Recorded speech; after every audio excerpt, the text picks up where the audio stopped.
All right, welcome. May 13th. Dr. Wong's in the house, sharing his screen, recording. All right, over to you. All right. You want to full screen your Q&A? Can't really see the questions. It's full Oh, yeah. screen. Once again, just computer's internet's super slow for some reason. All right, it's good. Okay. 6 to 7 year old with the pseudo class 3. Different expanders to correct to class 1. Sixes are 18 months away from fully erupting. The lower centrals are erupting. X-rays show large teeth and will be very crowded. You mentioned I could start in the stage 1 upper and lower now, but how would we manage the unerupted sixes? So in the lower arch, just going to make sure your acrylic flange extends to cover up to the distal of the unerupted sixes, so that when you expand, you move that section of the arch along with the rest of the primary teeth. In the upper arch, the development is sutural, so the sixes will move along with the rest of the arch.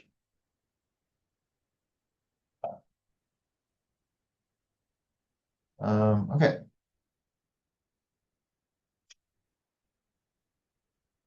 Next question. Following up the question on children grinding their teeth, what can we do to help them?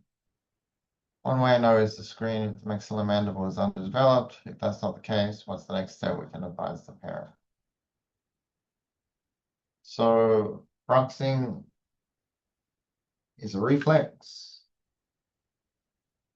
that is triggered by stress. Stresses come in emotional and physical forms. The most common stressors for children are airway disruptions, skin irritation, and gut irritations. So anything that creates pain physically, mentally, emotionally. So airway related issues are predominantly obstruction related. So the pediatric sleep questionnaire is a good marker to determine if it's a sleep disorder breathing issue or a sleep apneic issue. If there are signs and symptoms that indicate these to be an issue, then airway assessment and referral to ENT or sleep doctors are appropriate. Basic assessment are the sniff test and a generalized orthodontic evaluation. So that's basically the pediatric sleep questionnaire and Wheeler's sleep um, sleep examination.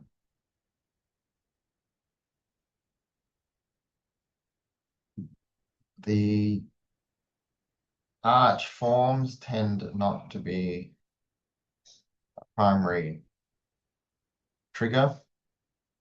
So screening for underdeveloped and poor growth is a separate treatment issue. There's association with increased vertical growth, with airway obstructions, sleep disorder breathing, and sleep apneas. But primary triggers tend to be Obstruction of the nose. So that's usually allergic rhinitis, enlarged turbinates, adenoids obstructions, and tonsil obstructions, and to a smaller degree, tongue obstructions. The blockage of the nose tends to be the primary component, and the most common of those is adenoid enlargement.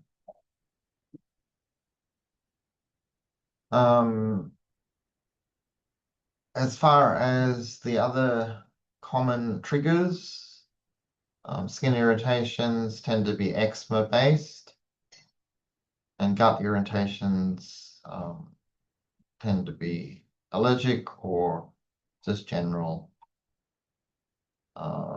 gut GIT distress. These tend to primarily all be medical issues. So it's just questionnaires to try to screen to assist for chronic conditions of inflammation that we manage via a referral to the appropriate medicals.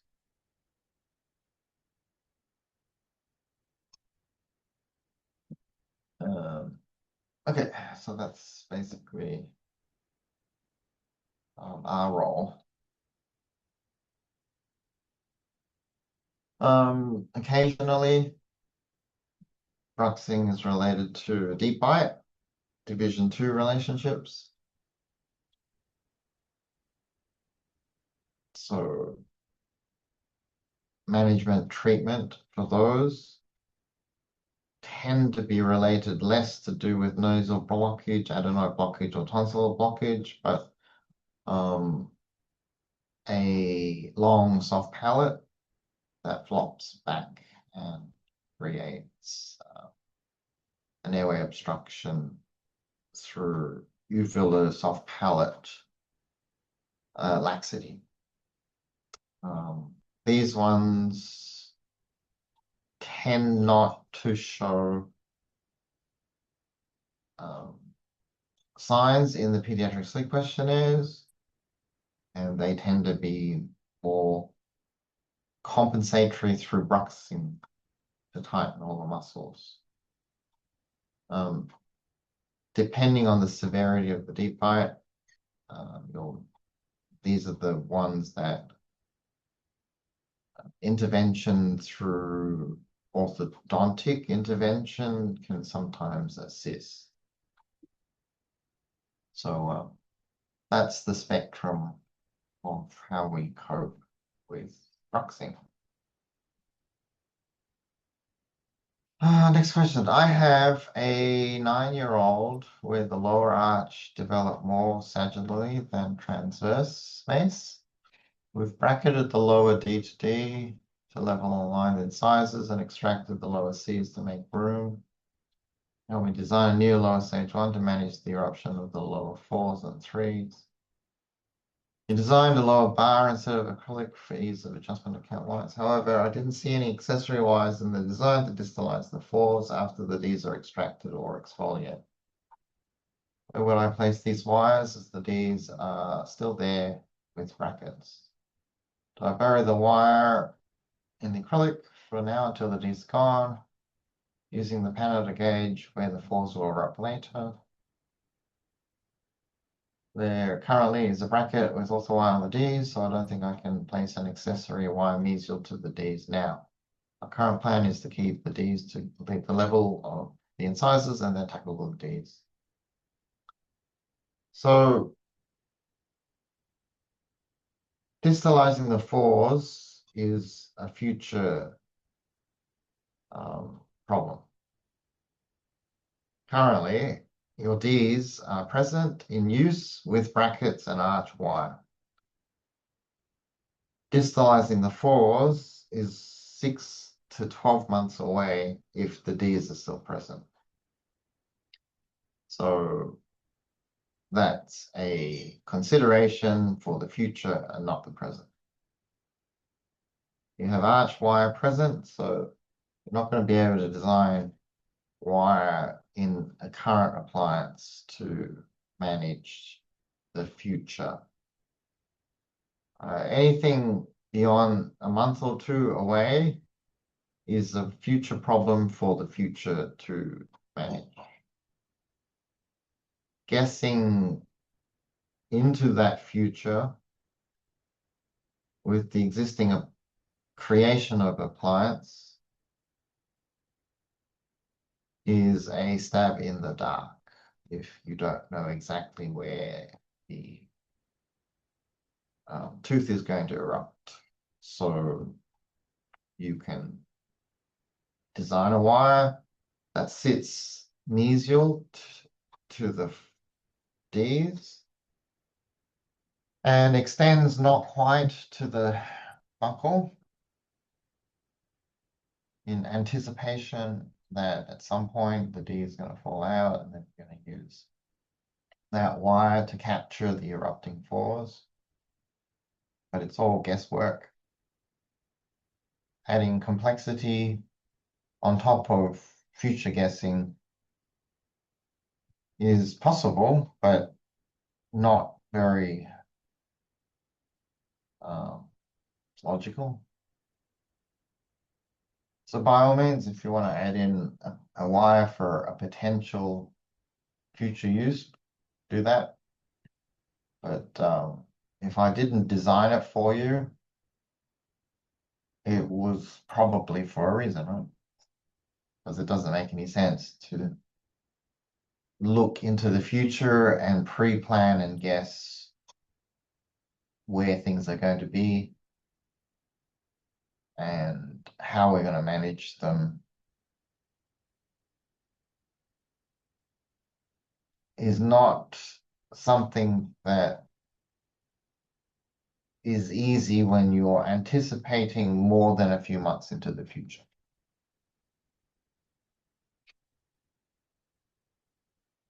So I would say a problem for the future rather than making an existing appliance overly fancy for its potential use in 12 months' time.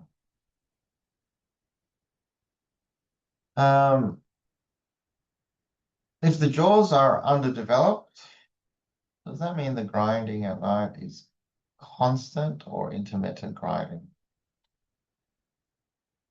I couldn't say. Depends on what the trigger is. Well, so an underdeveloped jaw doesn't mean you don't have bruxism. A deep by retroclined incisor class 2 relationship with a long floppy soft palate tends to be associated with bruxism.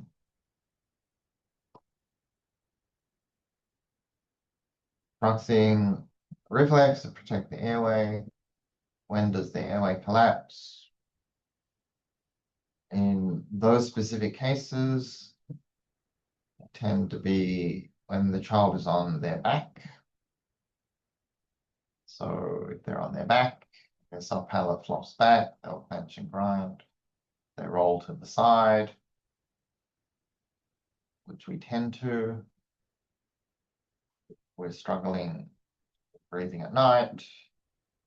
Then we won't brux if we're on our back with my brux. So is that intermittent? Is that constant? Well, I would hazard a guess if we're struggling to breathe all the time, we'll be constant. If we're not constantly struggling to breathe, then the bruxing will be intermittent.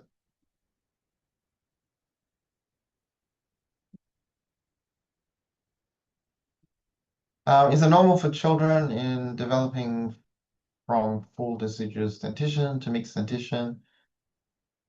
They will go through a phase of grinding of their teeth. So pain is a trigger. Teething is painful. Often in the teething phase of eruption, there will be some bruxing as well.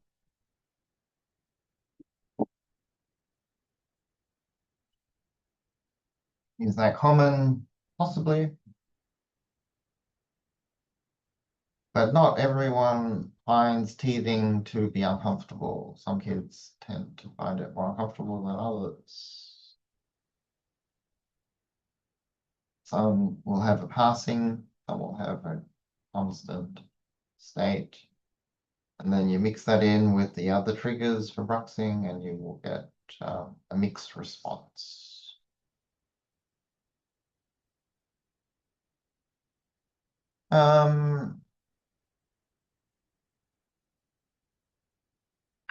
Okay, so bruxing does not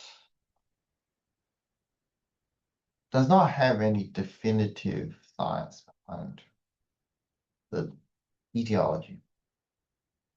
Right? It's all kind of most likely associated symptoms. There's no specific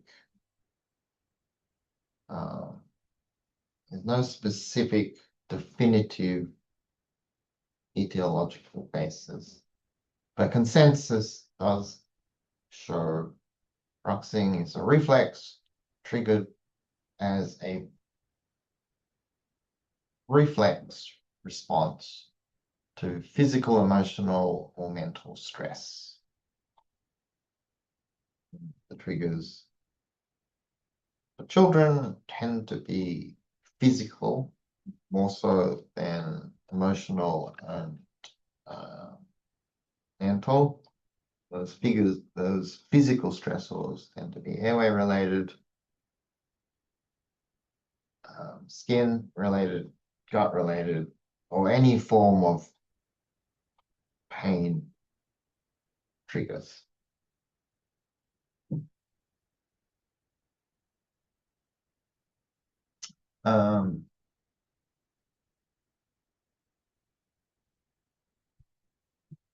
For a patient with lower incisor crowding and brackets to unravel crowding and profound incisors, if we need to scan for a new lower appliance now while the teeth are moving forward, how do we manage the anterior portion of the appliance design while waiting 6 weeks for the appliances to run? Ideally, we wait until the lowers are straight. Current appliance is broken, extremely loose. Just don't want to have to remake the lower appliance because the lowers move too much forward during the wait time. So the anterior portion of the appliance is cat wires. So the anterior portion of the appliance is built up with 2 separate wires that are there to engage the incisors. If the incisors move during the timeline because of the arch wire, you will tend to find that if they're crowded, they tend to move forward rather than back. When they move forward, the position of the cat wires that are made will end up behind where they're supposed to be in order to contact incisors. So the management will be moving the cat wires forward to recontact the incisors.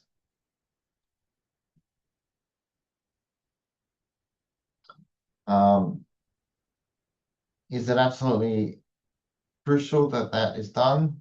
The answer is no, because the fit of the appliance won't really be altered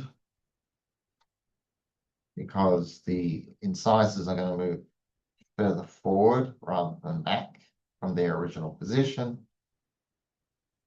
The contact of incisors lingually with the cat wires are there to help align the teeth and straighten them and push them forward. Cat wires are secondary in importance if you have bracketed put arch wires on those anterior teeth. So whether they touch or not is not as important when you are combining the treatment of removable postural orthodontic appliances with limited fixed braces. The limited fixed braces and the arch wire will effectively take the job of the cat wires. So if the cat wires don't contact the incisors, it's not that important because you've got control of those incisors with the arch wire.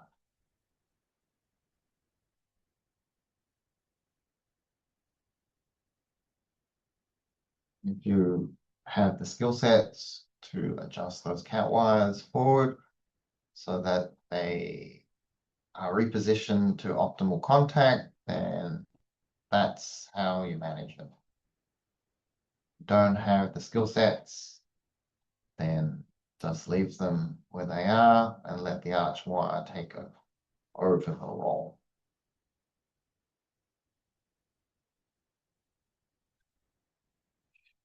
What about having the patient wear a loose lower appliance only at night for now until the incisors are strained? Wait on making the new lower. Certainly don't want to lose our transverse development. So a loose appliance is a difficult situation to be in because you have the potential for movement relapse changes. No simple answer. You just got to keep the appliance as well retained as possible, worn as much as possible, with some leeway for eating. A loose appliance is very difficult to eat with, so we take it out to eat with. But generally, the kids, if they've worn them for some time, will figure out how to keep them in place in normal day-to-day life other than eating. So a loose appliance that you're waiting for a replacement appliance, I would recommend that they wear the appliance other than when eating. And maybe take them out during sports. But if you want any hope of your new appliance fitting, you would make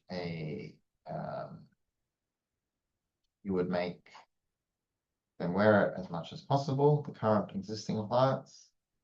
Alternatively, you can add a screw into your new appliance with the instruction to have the screw opened, maybe a couple of mils, 2 mils, 2.5 mils.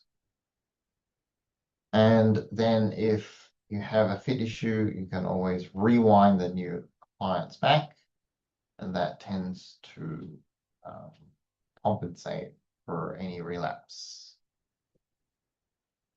So if you have a loose appliance that can be kind of worn, but not worn all the time, then your new appliance that you make should be one with a screw, with the instructions to leave the screw open to 2 to 3 mils so that you can rewind it back.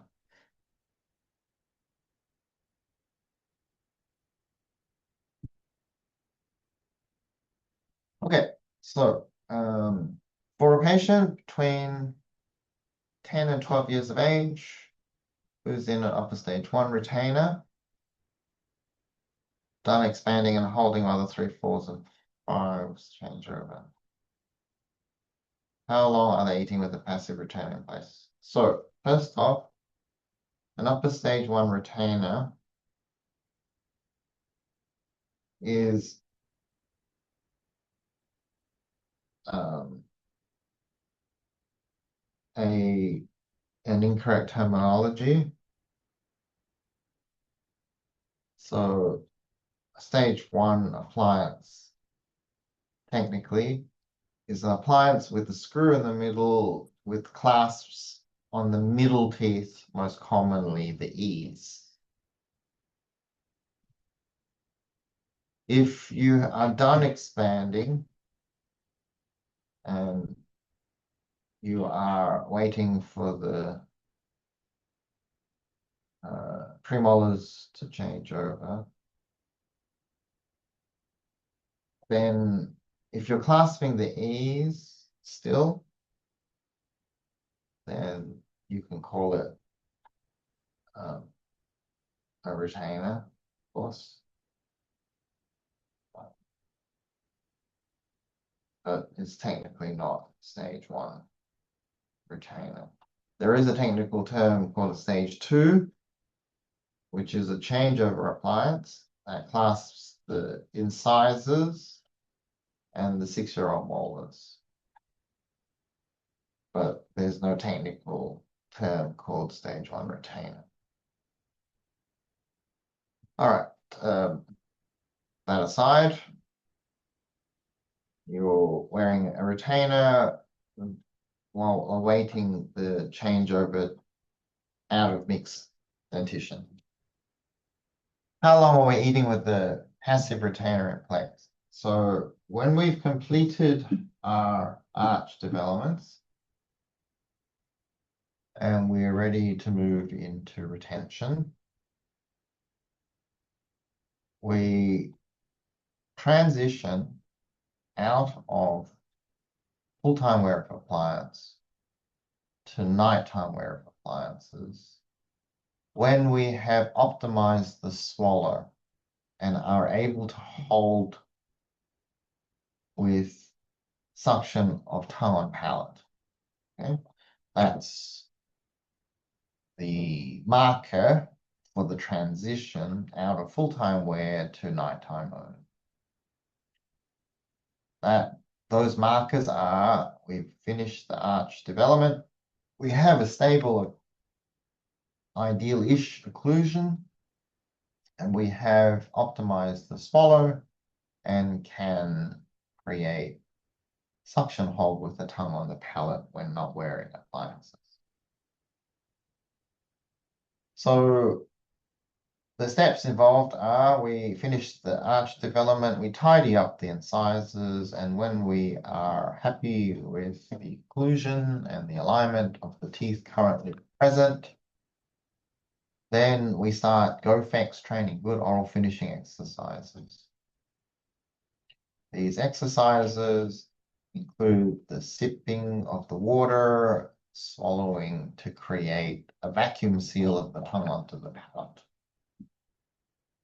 When we can do those exercises and when we can demonstrate a smooth, quiet swallow with lips softly together, teeth together, and tongue squeezing front to back onto the palate, creating a vacuum seal, then we are ready to transition out of daytime wear.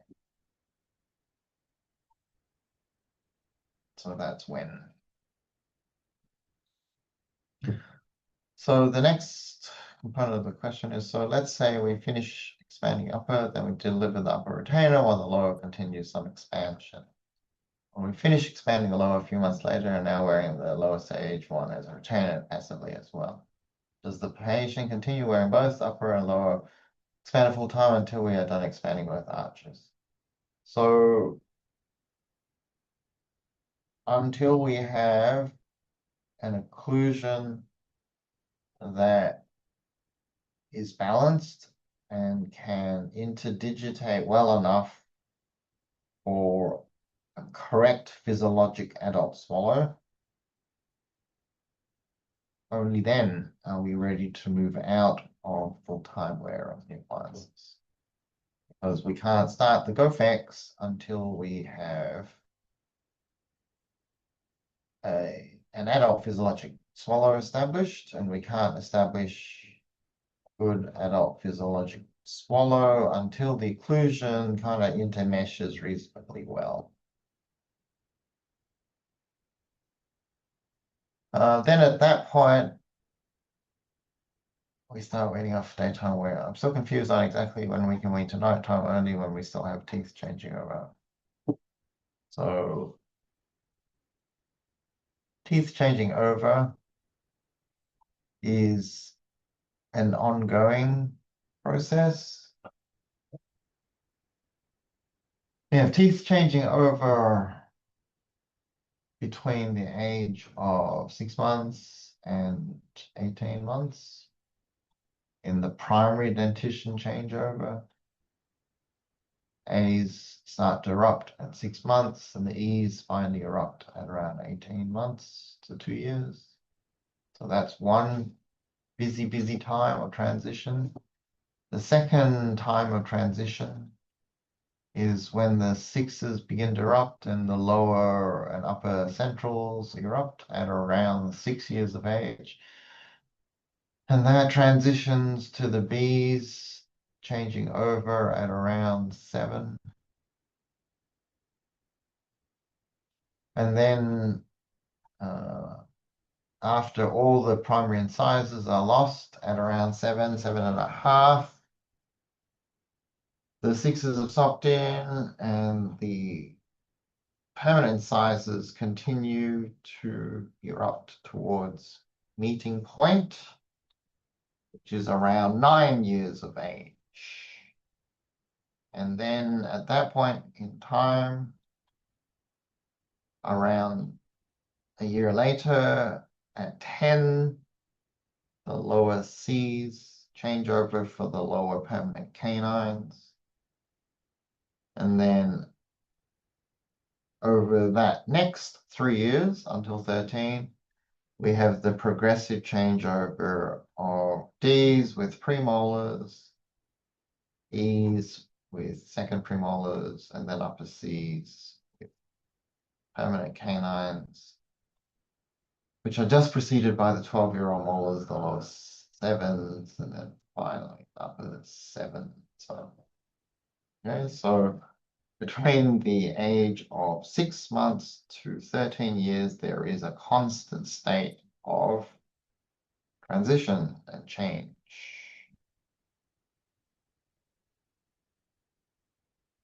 Your timing of treatment, depending on which transition period you hit, will be very different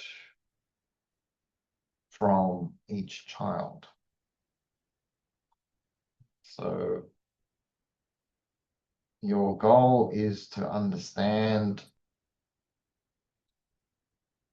the stability period of the E's and the of the E's. That's the primary focus of early intervention in postural orthodontics. The timing of when the E's are lost. The workhorse appliance, postural orthodontics, are appliances that are expanders that clasp the primary second molars, the E's. They work everything around those teeth. So long as they're stable, we will effectively control the arch form because we have anchorage to allow our appliance to develop the arches. Prior to the 6-year-old molars erupting, often we'll use the D's until the 6s are through. When the 6s are through an occlusion, then we switch over to the E's. We'll continue to use the E's until they are lost. If we have good arch forms and well spaced, when the E's are lost, we effectively finish our treatment. If we have to hold leeway to ensure we've got enough room for the canines, the upper arch in particular, then we have to anchor on the 6-0 molars, and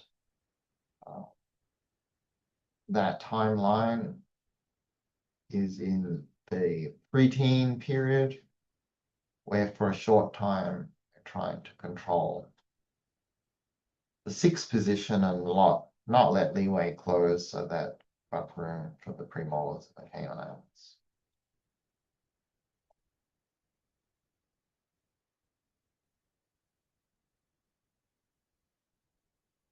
All right, so changeover.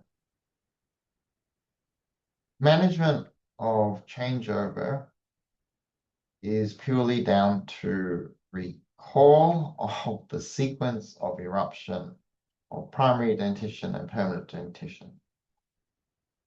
Okay, if you are acutely aware of the timeline of transition in and out of primary dentition to mixed dentition to permanent dentition, then you know your time frames and timelines, and you know how long you have between the changeover of each of those teeth. Luckily, they're all kind of 6-month intervals. And irrespective of the chronological age, we are talking purely about the biological age. So we're gauging this based on our diagnostics, x-rays, and our diagnostics of basically wiggling teeth with our thumb and first finger to determine how solid they are.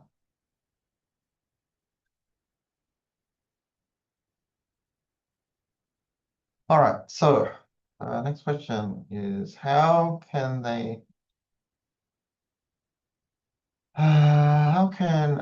establish proper swallow when still wearing the upper retainer full time? So you can't develop a proper swallow with appliances in your mouth unless they are ultra thin. But even then, it's difficult. So GoFX is done without appliances. So all the GoFX exercises that train a correct swallow are done with the appliances outside of the mouth. So we do our GoFX and our GoPEX exercises without appliances. And we practice the swallow without appliances. When we have mastered the swallow without appliances, then we can stop wearing the appliances full time. So we don't practice the swallow until we've got ourselves a nice arch form with a reasonable occlusion. And then we start practice, and at that point, we're still wearing the appliances full time. And then when we have established good arch form, reasonable occlusion, then we take the appliances out to practice GoPEX and GoFX. When we've mastered our swallow, because we've mastered GoFX and GoPEX without appliances, we can then start weaning out of daytime wear until we are no longer wearing plates during the day.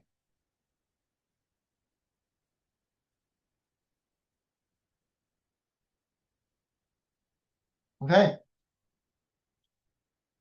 That answers the last question.